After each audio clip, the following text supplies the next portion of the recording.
Sallallahu ala Muhammad. Assalamualaikum warahmatullahi wabarakatuh. Waalaikumsalam warahmatullahi wabarakatuh. Bismillahirrahmanirrahim.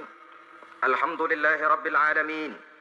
Wassalatu wassalamu ala ashrafil anbiya'i wal mursalin Sayyidina wa maulana Muhammadin wa ala alihi wa ashabihil mujahidin at-tahirin, amma ba'du. Saudara-saudara kaum muslimin rahimakumullah. Pada pertemuan terdahulu kita sudah membicarakan orang-orang yang menjadi teman-teman setan dalam kehidupan di dunia ini. Maka pada pertemuan kali ini kita akan membicarakan tentang siapa yang menjadi musuh-musuh setan di dalam kehidupan.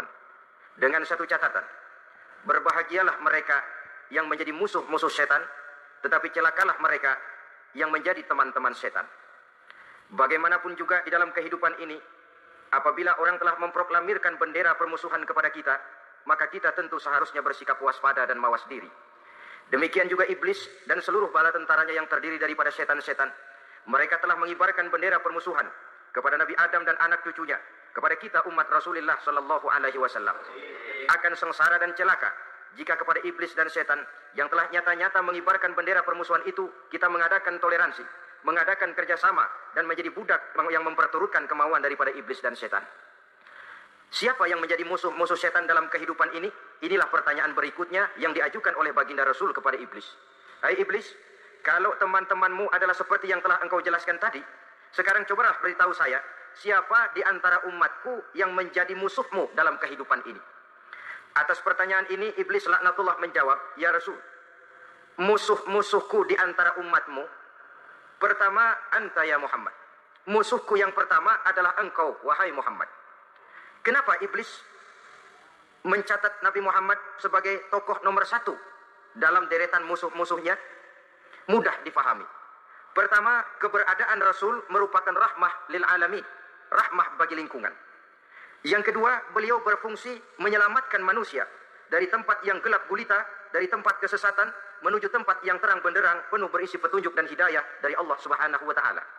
Maka menurut iblis, inilah manusia perintang pertama atas segala daya dan usahanya menggelincirkan manusia ke jalan yang dimurkai oleh Allah Subhanahu wa taala.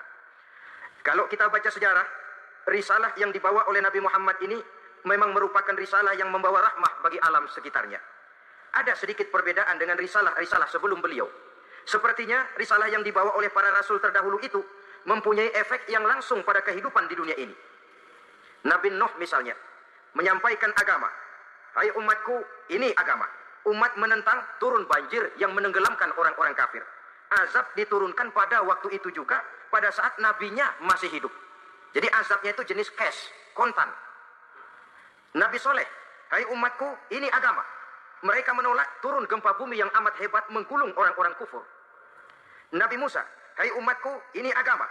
Mereka menolak, sebagian ditenggelamkan di Lautan Merah, sementara sebagian lain dikutuk menjadi monyet-monyet yang hina, seperti diceritakan dalam Al-Quranul Karim. Lain dengan Rasulullah sallallahu alaihi wasallam. Bagaimanapun kurang ajarnya umat yang dihadapi oleh beliau, bagaimanapun menentangnya jamaah yang dihadapi oleh beliau, azab tidak turun sepanjang beliau masih hidup. Ini merupakan jaminan dari Allah, wa ma kana Allahu liyu'adzibahum wa anta fihim. Allah sama sekali tidak akan menurunkan azab selama engkau wahai Muhammad masih hidup di tengah-tengah umatmu. Jadi keberadaan Nabi Muhammad merupakan jaminan keselamatan bagi umatnya. Selama beliau masih hidup, azab tidak turun bagaimanapun kurang ajarnya umat. Di sini sedikit bedanya dengan nabi-nabi terdahulu. Juga perbedaan dalam pola dakwah. Nabi Nuh ketika dakwahnya ditolak oleh umat, keluar doanya meminta umatnya ditenggelamkan. Tetapi nabi kita ketika dilontari batu oleh umat, malah beliau mendoakan umatnya agar memperoleh hidayah. Oleh sikap yang semacam ini, wajar lalu iblis menganggap Nabi Muhammad sebagai musuh ranking pertama.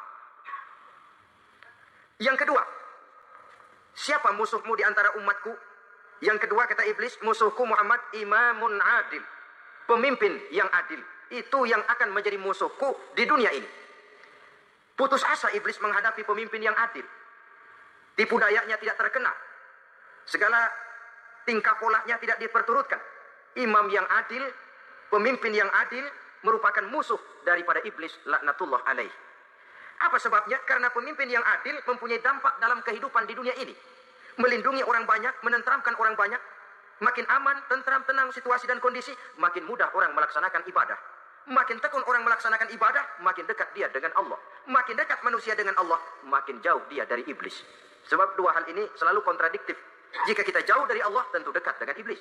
Jika kita jauh dari iblis, harus dekat tentu dengan Allah. Dan begitu selanjutnya. Dalam kaitannya dengan kehidupan kita sekarang, saudara-saudara, disinilah perlunya mempersiapkan manusia. Membangun manusia itu jauh lebih sulit daripada membangun jembatan.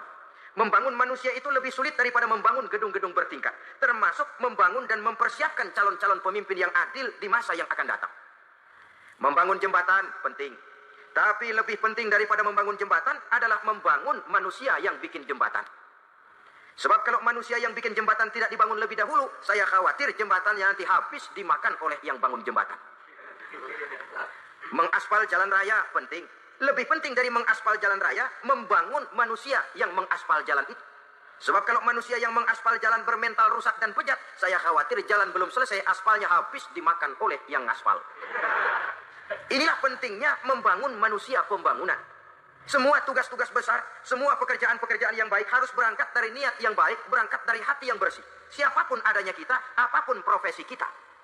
Yang jadi kiai, marilah berangkat dari niat yang bersih. Yang jadi mubalik, marilah berangkat dari niat yang bersih. Niatnya itu mau menghidupkan Islam atau mau cari hidup jual Islam. Kalau mau menghidupkan Islam, mari sama-sama kita berjuang. Tapi kalau mau cari hidup untuk dengan menjual Islam, minggir saja daripada nanti bikin malu. Yang mengurus masjid, mari berangkat dari niat yang bersih. Ngurus masjid itu niatnya mau menghidupkan masjid atau mau cari hidup di dalam masjid. Kalau mau menghidupkan masjid, mari. Tapi kalau mau mencari hidup di dalam masjid, tolong minggir saja daripada nanti bikin aib. Yang jadi orang alim, mari berangkat dari niat yang bersih. Jangan memperjualbelikan fatwa, yang halal dikatakan haram, yang haram jadi samar-samar, nanti membingungkan umat. Berangkat dari niat yang bersih, membangun manusia pembangunan. Ini barangkali istilah yang lebih kena. Saudara-saudara kaum muslimin, rahimakumullah. Setiap kita pada hakikatnya punya bakat. Secara fitrah yang kita bawa, bakat apapun kita ini punya. Saudara punya bakat jadi pemimpin, saudara pun punya bakat jadi pengkhianat. Saudara punya bakat jadi orang soleh, saudara juga punya bakat jadi orang salah. Saudara punya bakat jadi orang besar, saudara pun punya bakat jadi orang hina. Seluruh bakat ada di dalam diri kita. Tinggal nanti pertumbuhannya mana yang lebih subur. Saudara punya sifat berani, saudara pun punya sifat takut. Seberani-beraninya orang mesti ada sifat takutnya. Nanti mana yang tumbuh lebih subur? Kalau takutnya tumbuh lebih subur, dia akan jadi orang penakut. Kalau beraninya yang tumbuh lebih subur, dipupuk oleh lingkungan, pendidikan dan sebagainya, dia akan tumbuh jadi orang pemberani. Oleh karena itu, agama merupakan lingkungan yang subur untuk menumbuhkan benih-benih yang baik yang kita bawa bersamaan dengan lahirnya kita ke alam dunia ini. Setiap kita, saya, saudara, punya bakat jadi pemimpin, punya bakat jadi pengkhianat, punya bakat jadi pengabdi, punya bakat jadi koruptor, punya bakat jadi pemelihara, punya bakat jadi perusak. Tinggal nanti lingkungan pendidikan yang menumbuhkan mana yang tumbuh lebih subur. Kalau lingkungan saudara lingkungan maling, maka sifat pengkhianat akan tumbuh lebih subur. Kalau nanti saudara jadi pemimpin, insya Allah korupsi. Lingkungan yang menumbuhkan sifat mengabdi, sifat berbuat tanpa pamrih, kalah. Dikalahkan oleh sifat pengkhianat dan korupsi itu yang dibentuk oleh lingkungan, pendidikan, pengalaman, dan sebagainya. Oleh karena itu, secara dini, agama menanamkan, menyuburkan fitrah-fitrah yang baik yang kita bawa bersamaan dengan hadirnya kita dalam kehidupan ini. Sebab itu seorang penyair bernama Syauqi mengatakan dalam sebaik syairnya, "Waladatka ummuka ya ibna Adam bakian, wan nasu haulaka yadhakuna surura." Hai manusia, pada saat kamu dilahirkan kamu menangis dan orang lain di sekelilingmu ketawa. Kakek senyum dapat cucu baru, paman gembira dapat keponakan baru, sementara kita yang lahir menangis. Betul apa benar? Apa ada saudara yang begitu dilahirkan terus nyengir? Saya kira kabur dukunnya itu. Setiap kamu, hai manusia, lahir dalam keadaan menangis, orang sekelilingmu tertawa. Karena itu katakan kepada mereka yang senyum di sekelilingmu, hai manusia, pada saat saya dilahirkan saya menangis dan kamu semua tertawa. Baik manusia. Tapi nanti pada satu saat harus terjadi kebalikannya. Kalau dikala saya lahir saya menangis dan kau semua senyum, nantilah manusia. Kalau satu saat saya meninggalkan alam dunia ini, saya akan berangkat dengan senyum. Dan kalian semua akan berurai air mata. Kalau perlu, dari Sabang sampai Merauke kibar bendera setengah tiang. Kalau perlu. Jangan terbalik, kita mati melotot, orang malah gembira. Karena hidup selalu membawa sifat-sifat yang merusak. Inilah orang kedua yang menjadi musuhnya iblis dan beruntung menjadi musuh iblis. Siapa? Imamun adil, pemimpin yang adil. Saudara-saudara kaum muslimin rahimakumullah. Yang ketiga, musuh iblis, ghaniyun mutawati', orang kaya yang rendah hati. Orang kaya yang tidak sombong. Kaya apa saja.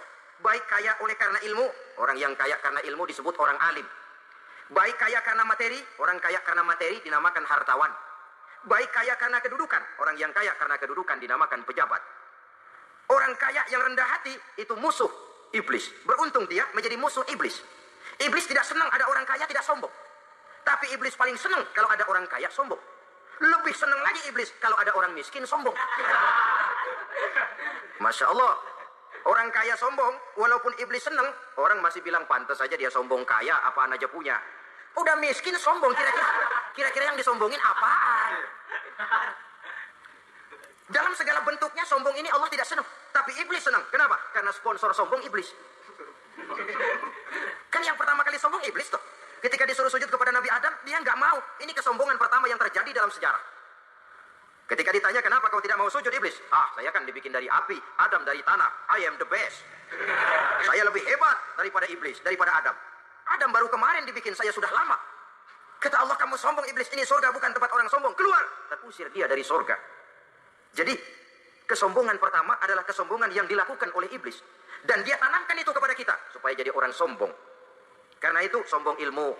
Allah nggak senang, tapi iblis senang. Mentang-mentang ada ilmunya. Satu-satunya ustadz di sini ya. Semua mesti ngaji sama gue.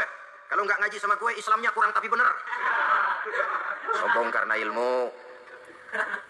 Sombong karena pangkat. Mentang-mentang pakai bintang di pundak, jalan pundak duluan. Yang wajar saja hidup ini. Sombong harta pun begitu.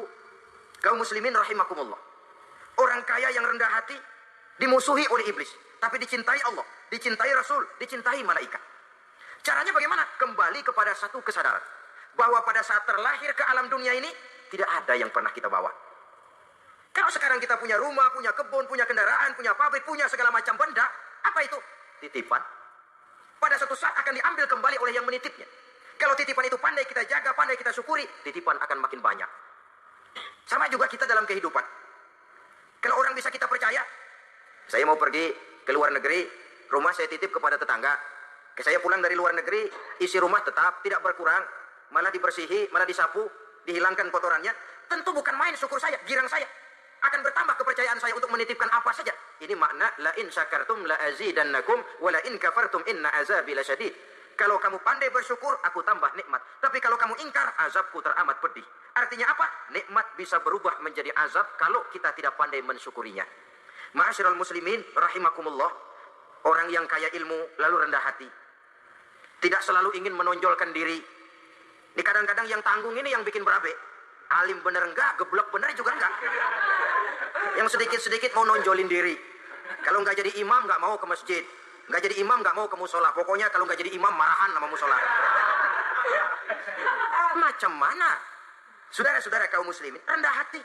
Tidak selalu ingin menonjolkan, sebab orang yang selalu ingin menonjolkan dirinya biasanya orang yang kekurangan kepercayaan kepada kemampuan dirinya sendiri. Dia selalu ingin dinomorsatukan. Dia selalu ingin ditempatkan pada ranking teratas. Dia tidak percaya diri. Orang yang percaya diri dapat bersikap wajar dalam kehidupan. Begitu juga kaya karena harta, dengan menyadari bahwa harta bagaimanapun banyaknya titipan dari Allah. Pada suatu saat akan kembali. Dia harus dimanfaatkan sesuai dengan kehendak yang menitipnya. Begitu juga kaya oleh karena pangkat, kedudukan, dan jabatan. Pada suatu saat jabatan itu akan hilang dari diri kita. Karenanya sering saya jelaskan bahwa pangkat di dunia ini yang paling tinggi pensiun. Titel yang paling akhir almarhum. Saudara setuju atau tidak, titel itu akan saudara dapat. Bagaimanapun kita cinta kepada pangkat, kedudukan, entoh pada akhirnya suatu saat akan sampai kepada posisi yang namanya pensiun. Kalau sadarlah kita kepada pemikiran ke arah sana, maka untuk mencapai kekayaan, baik kekayaan harta, kekayaan kedudukan, tidak lalu menghalalkan segala cara untuk mencapai tujuan. Tapi dibatasi oleh norma dan kaedah yang harus dia taati, baik kaedah agama maupun kaedah bernegara. Inilah orang ketiga yang menjadi musuhnya iblis, orang kaya yang rendah hati, orang kaya yang tidak sombong. Yang keempat, saudara-saudara, tajirun shadiq, pedagang, pengusaha yang jujur. Iblis gedek betul. Benci bukan main sama pengusaha, sama pedagang yang jujur, yang tidak ngurangi timbangan, tidak nipu pembeli, tidak barang yang jelek dibilang bagus, atau yang bagus di atas yang jelek di bawah, atau dicampur yang baik dengan yang jelek supaya kelihatan semuanya jadi baik. Semua orang ingin untung, tidak ada kecuali siapapun orangnya, dan itu wajar. Setiap manusia ingin mendapat keuntungan, kalau perlu dengan modal minimal mencapai keuntungan maksimal, seperti yang diajarkan oleh teori ekonomi. Itu kan yang namanya produktif kan. Satu usaha dinamakan produktif, bagaimana kita mengeluarkan modal minimal bisa mencapai keuntungan maksimal. Silakan. Bahwa manusia ingin untung, itu insting, naluri, fitrah. Tidak ada orang yang mau rugi. Tapi cara mencapai keuntungan itu yang membedakan antara seorang muslim dengan yang bukan muslim. Sudah pernah saya sampaikan, apabila kaum pengusaha, para pedagang sudah dijangkiti penyakit yang tidak jujur, yang akan timbul adalah kekacauan ekonomi. Kekacauan ekonomi bisa menimbulkan revolusi sosial. Dan revolusi sosial merupakan kiamat satu generasi. Semua kericuhan hampir bermuara dari perut. Dan itu ekonomi. Orang nodong perut, orang korupsi perut. Ya walaupun korupsi kalau sudah kelas kakap tidak lagi sekedar urusan perut. Ya perut apa yang diurusin kalau korupsinya miliaran itu? Perut jin barangkali. Saudara-saudara kaum muslimin rahimakumullah. Oleh karena itu, pedagang yang jujur, pengusaha yang jujur, ini merupakan musuh iblis. Iblis tidak senang kalau ada pengusaha yang jujur. Iblis tidak senang kalau ada pedagang yang jujur. Tapi iblis akan tepuk tangan kalau pedagang sudah selingkuh, kalau pengusaha sudah nipu. Ada orang bilang, sekarang mah kalau jujur-jujur bener nggak makan apa-apa dong kita. Sebab katanya jangan lagi nyari yang halal, sekarang ini yang haram aja seret. Rupanya sering masang undian nggak pernah kena. Lalu bilang jangan yang halal, yang haram aja nggak kena katanya. Sebenarnya bukan itu masalahnya, saudara-saudara. Bukan itu masalahnya. Masalahnya ialah bahwa kejujuran membawa keberkahan. Ini kalau kita berpikir dengan kacamata agama. Keberkahan merupakan sumber ketenangan. Dan ketenangan ini tidak bisa dibeli dengan materi yang bagaimanapun banyaknya. Walaupun kita punya percetakan duit, ketenangan itu nggak bisa dibeli. Jangankan cuma punya duit banyak, percetakan duit saudara punya, mau membeli ketenangan yang berasal dari keberkahan, sulit. Jadi kejujuran membawa keberkahan, keberkahan membawa ketenangan. Jangan macam dulu tukang sol sepatu.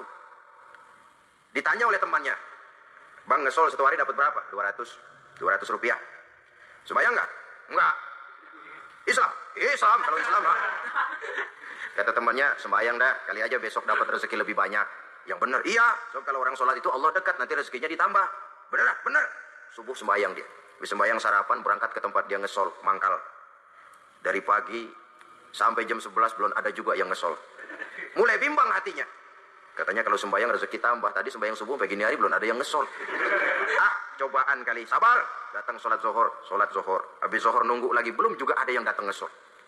Udah mau pulang hampir maghrib baru datang satu orang dandanin sendal jepit putus. Sudah bayar 25 rupiah. Pulang dia si tukang sol ini. Ketemu sama temennya yang nyuruh sholat tadi. Ditanya bagaimana penghasilan ini hari? Apa dijawab? Gua kapok deh sembahyang. Kemarin nggak sembahyang dapat 200, sekarang begitu sembahyang jigo. Dia tidak sadar bahwa dari kacamata agama 25 rupiah yang membawa berkah jauh lebih baik ketimbang 200 uang panas. Dari kacamata agama 25 rupiah yang membawa berkah lebih baik daripada 200 rupiah tapi panas. Sebab panas menjauhkan kita dari ketenangan. Itulah sebabnya maka pedagang yang jujur, pengusaha yang jujur menjadi musuh setan dan beruntung. Sekarang jadi pengusaha jujur-jujur nggak dapat proyek, Pak. Kalau nggak bisa semur.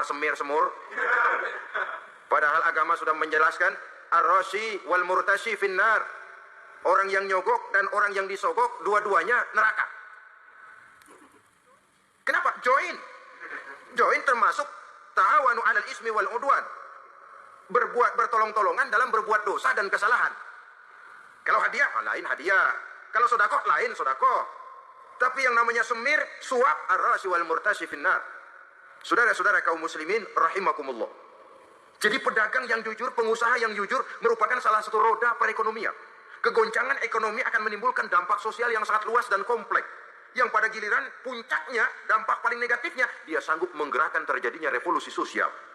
Bukankah sebagian besar gerak hidup manusia dimotivasi oleh keinginan untuk mempertahankan kelangsungan hidup? Dan kelangsungan hidup artinya mulut. Mulut itu artinya perut dan itu artinya makan. Setelah itu mungkin baru pangan, baru sandang. Baru dia berpikir pakaian dan sebagainya. Jadi karena dia merupakan penggerak roda ekonomi, pedagang yang jujur, pengusaha yang jujur, mutlak diperlukan dalam kehidupan ini. Sebab sekali lagi, kejujuran akan membawa keberkahan, keberkahan memberikan ketenangan dalam kehidupan. Oleh karenanya kita umat Islam, biarin duit kita banyak, asal berkah. Itu tentu idealnya. Ketimbang dikit tidak berkah, lebih baik ia banyak, ia berkah. Dan keberkahan itu datang lewat kejujuran.